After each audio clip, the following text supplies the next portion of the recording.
جو دنیا میں نیک عمل کرتے ہیں اللہ اس کی جزا ان کو دنیا میں دے دیتا ہے، آخرت میں جب وہ آئیں گے تو ان کا کوئی اجر ان کے سامنے نہیں آئے گا۔ البتہ بعض کافروں نے ایسے اعمال کیے ہوں گے کہ جہنم میں کچھ عذاب کم ہو جائے گا، ان کا کچھ عذاب بس، اس کے علاوہ ان کو کوئی ریلیف نہیں ملے گا۔ جبکہ مومن نے اگر زندگی میں ایک بار بھی لا الہ الا اللہ محمد رسول اللہ پڑھا ہے تو انشاءاللہ یہ بھی قیامت میں کام آئے گا۔ ایک حدیث پاک سنیے، ان عمر، حضرت عمر پاک پڑھیے رضی اللہ تعالی عنہ بیان کرتے ہیں کہ قال دخلت علی رسول اللہ صلی اللہ علیہ وسلم، کہتے ہیں کہ میں آپ صلی اللہ علیہ وآلہ وسلم کی خدمت عالیہ میں حاضر ہوا، فَإِذَا هُوَ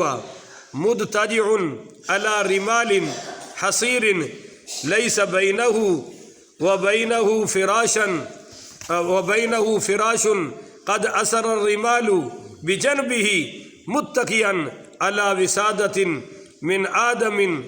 خَشْوُهَا لِيفٌ۔ حضرت عمر پاک کہتے ہیں جب میں آپ صلی اللہ علیہ وسلم کی خدمت میں حاضر ہوا تو آپ ایک تکیے کا سہارا لگائے ہوئے تھے، تکیے کا سہارا پیچھے کمر میں رکھے نا آپ، یوں اوپر اس کا سہارا لگائے بیٹھے تھے، اور حضرت عمر کہتے ہیں کہ جس میں کھجوروں کے وہ پتے بھرے ہوئے تھے اس سرانے کے اندر، اور وہ ایک بالکل کھردرا سا بوریا سا، یعنی اور کوئی اوپر اس کے کپڑے کی تہ ہے بس ایک ہی کپڑا تھا اور اندر وہ کھجوروں کے پتے بھرے ہوئے تھے، تو آپ کے جسم مبارک پر اس کے نشان پڑے ہوئے تھے، آپ کی کمر مبارک پر وہ کھجوروں کے پتوں کے، آپ کو پتہ ہے کہ وہ تھوڑے سے سخت ہوتے ہیں جب سوکھ جائے تو، خاص کر تو وہ بوریے کے ٹاٹ کے نقش جسم پر نظر آ رہے تھے۔ تو حضرت عمر پاک پڑھیے رضی اللہ تعالی عنہ کہنے لگے قلت یا رسول اللہ ادعو اللہ فلیوسع علی امتک، یا رسول اللہ آپ دعا کریں کہ اللہ آپ کی امت کو وسعت عطا فرمائے، آپ کی امت کو وسعت یعنی ہمیں وسعت ملے، ہم آپ کی مالی خدمت کریں، فلیوسع علی امتک، اللہ آپ کی امت کو وسعت عطا فرمائے، فإن فارس والروم قد وسع علیہم وهم لا یعبدون اللہ۔ حضرت عمر کہنے لگے یا رسول اللہ وہ فارس والوں کو دیکھیں، وہ روم والوں کو دیکھیں، ان کے پاس کتنا مال ہے، اور وهم لا یعبدون اللہ، وہ تو اللہ کی عبادت بھی نہیں کرتے، وہ تو کافر ہے۔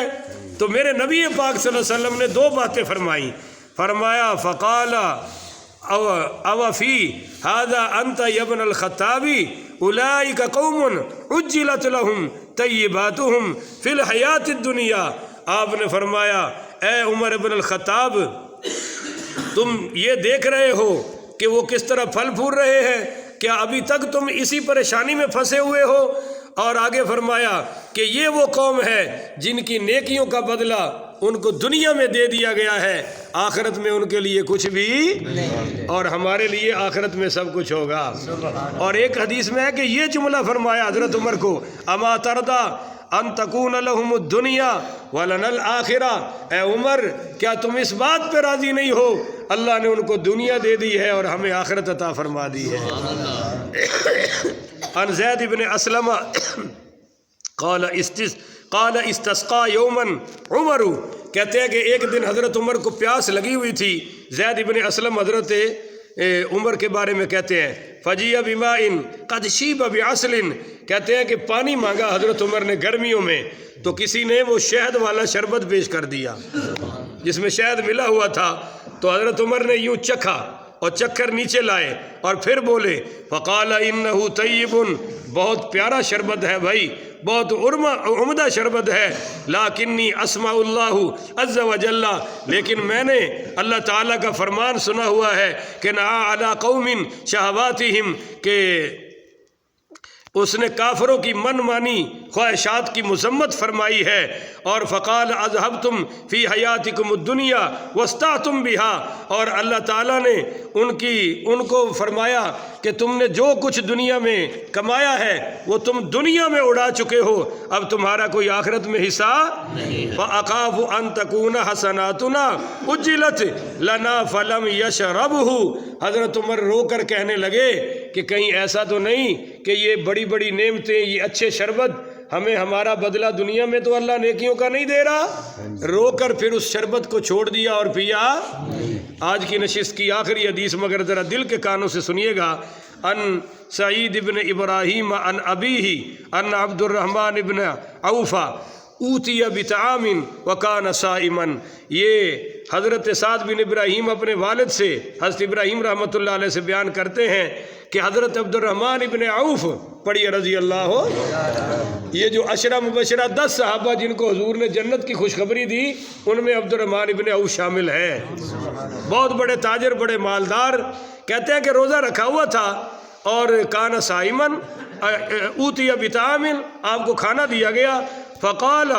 تو جب کھانا بہت عمدہ تھا اور بہت زیادہ کھانے تھے، افطاری کا وقت تھا تو کھانے سامنے آئے، تو حضرت عبد الرحمن ابن عمر بولے کہ بھائی قتل مصعب بن عمیر، کھانا اچھا دیکھ کر حضرت مصعب بن عمیر یاد آ گئے اور ان کے بارے میں بولے، کہنے لگے ان کو شہید کیا گیا، مجھے یاد ہے، وَهُوَ خَيْرٌ مِّنِّي، وہ مجھ سے بڑے بہتر تھے اللہ کے ہاں، کُفِّنَ فِي بُرْدَةٍ إِن غُطِّيَ رَأْسَهُ، فرمایا ان کے کفن کا کپڑا اتنا کم تھا کہ سر ڈھانپتے تھے تو پیر ننگے ہو جاتے تھے، بدت رجلاہ وَإِن غُطِّيَ رجلاہ بدا رأسہ، اور اگر ان کے پاؤں ڈھانپتے تھے تو سارے